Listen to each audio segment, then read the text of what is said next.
Hello বন্ধুরা, আসসালামু আলাইকুম। কেমন আছেন আপনারা সবাই? আশা করি ভালো আছেন। আজকে আমি আপনাদেরকে কম্বাইন্ড সকেট কানেকশন করে দেখাবো। এই কম্বাইন্ড সকেটটি ব্যবহার করা হয়ে থাকে ফ্রিজের মধ্যে লাইন দেওয়ার জন্য। আপনারা হয়তো এমন কম্বাইন্ড সকেট দেখেছেন আপনাদের বাসার মধ্যে। এখন কথা হচ্ছে, এই সকেটটি যদি নষ্ট হয়ে যায় তাহলে কি করবেন? আপনি হয়তো একজন ইলেকট্রিশিয়ান নিয়ে আসবেন চেঞ্জ করার জন্য।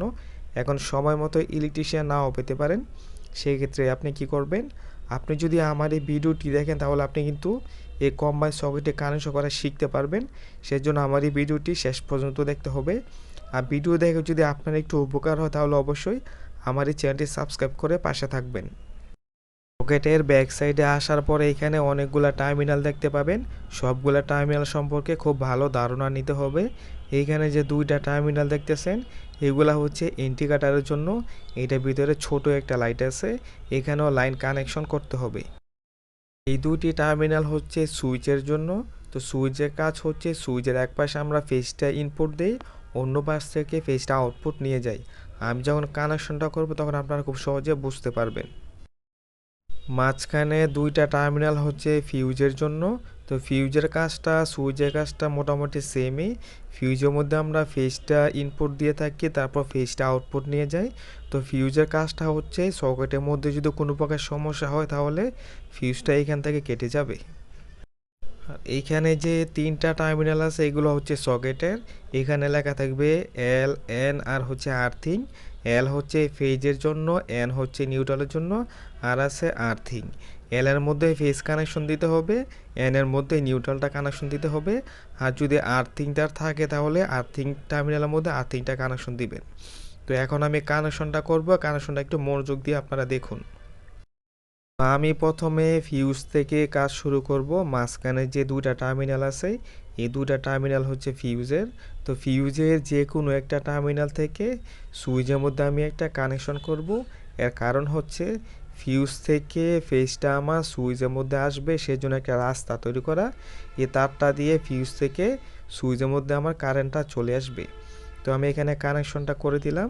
আপনি যে কোনো টার্মিনাল থেকে সুইচের মধ্যে কানেকশন করতে পারবেন, তাতে কোনো প্রকার সমস্যা নেই। আপনি এরকম ক্রস কানেকশনটা করে দিবেন। তো আমার ফিউজ থেকে সুইচের মধ্যে কানেকশনটা করা হয়ে গেল। তারপরে এখানে কি করতে হবে? সুইচ থেকে সকেটের মধ্যে কারেন্ট যাবার একটা রাস্তা করতে হবে। তো রাস্তাটা কিভাবে করতে হবে? সুইচ থেকে সকেটের মধ্যে একটা কানেকশন করতে হবে তার দিয়ে। তো আমি এটাই করতেছি এখন। সুইচের অপর পাশ থেকে আমি একটা তার দিয়ে সকেটের মধ্যে কানেকশন করব। তো সকেটের কোন টার্মিনালে কানেকশন করতে হবে? সকেটে যে টার্মিনালে এল লেখা আছে এইটার মধ্যে কানেকশনটা করতে হবে। কারণ সকেটের এল হচ্ছে ফেজের জন্য। সব সময় সকেটে এল এর মধ্যে ফেজটা কানেকশন করবেন।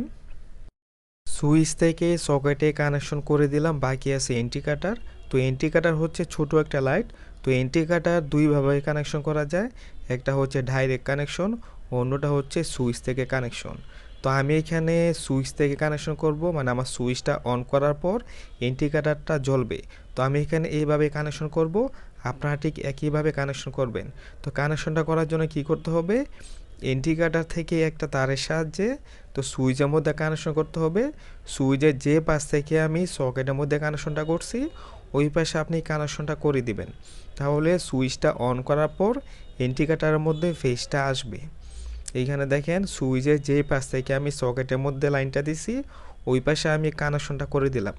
আপনি যদি সুইচের এই পাশে দিতেন তাহলে আপনার এটা সবসময় জ্বলতো, মানে ডাইরেক্ট চলতো। যেহেতু আমি ওই পাশ থেকে দিছি, এটা আপনার সুইচটা অন করার পরে ইন্ডিকেটরটা জ্বলবে। এই পাশে দিলে এটা ডাইরেক্ট জ্বলতো। তো আমি এখানে ইন্ডিকেটরের মধ্যে ফেজ তারটা কানেকশন করে দিলাম। এখন বাকি আছে নিউট্রাল, কারণ ইন্ডিকেটর হচ্ছে একটা লাইট। লাইট কিন্তু নিউট্রাল ছাড়া চলবে না, এখানে নিউট্রাল তারও কানেকশন করতে হবে। সেই জন্য কী করতে হবে? ইন্ডিকেটর থেকে একটা তার দিয়ে আমি এখানে সকেটে যে এন আছে এনের মধ্যে একটা শর্ট করে দেবো, তাহলে এখানে নিউট্রালটা পেয়ে যাবে। তো এখানে কি করলাম? ইন্ডিকেটর থেকে একটা তারের মাধ্যমে আমি এখন সকেটে এনের মধ্যে একটা শর্ট করে দিলাম, তাহলে এখানে নিউট্রালটা চলে আসবে। তারপরে এখানে কি করতে হবে? এখানে সার্ভিস তার কানেকশন করতে হবে, যে তার দিয়ে এখানে কারেন্টটা আসবে। তো সার্ভিস তার দুইটা হতে পারে, লাল এবং কালো। লালটা হচ্ছে ফেজ আর কালোটা হচ্ছে নিউট্রাল। তো ফেজ তারটা আমরা কানেকশন করব ফিউজের মধ্যে। ফিউজের যে টার্মিনালটা বাকি আছে এখানে ফেজটা কানেকশন হবে। সবসময় ফেজটাই ফিউজের মধ্যে কানেকশন করবেন। আর যে কালো আছে এটা হচ্ছে নিউট্রাল। নিউট্রালটা দিবেন সকেটে, যে এন আছে এনের মধ্যে হচ্ছে নিউট্রাল।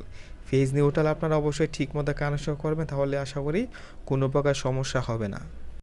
তো আপনারা যখন সার্ভিস তারটা কানেকশন করবেন অবশ্যই ফেজ নিউট্রালটা দেখে কানেকশন করবেন। এখানে কিন্তু কোনো প্রকার উল্টাপাল্টা করা যাবে না। ফিউজের মধ্যে সবসময় ফেজটা দিবেন আর এনের মধ্যে সবসময় নিউট্রাল তারটা কানেকশন করবেন। তো এই হচ্ছে ভিতরে কানেকশন, খুবই সহজ একটা কানেকশন। এই যে ফেজটা দেখেন, ফেজটা ফিউজ হয়ে আসবে সুইচের মধ্যে। সুইচটা অন করার পর এখানে সকেটের মধ্যে যাবে, তারপরে এখানে ইন্ডিকেটরের মধ্যে আসবে।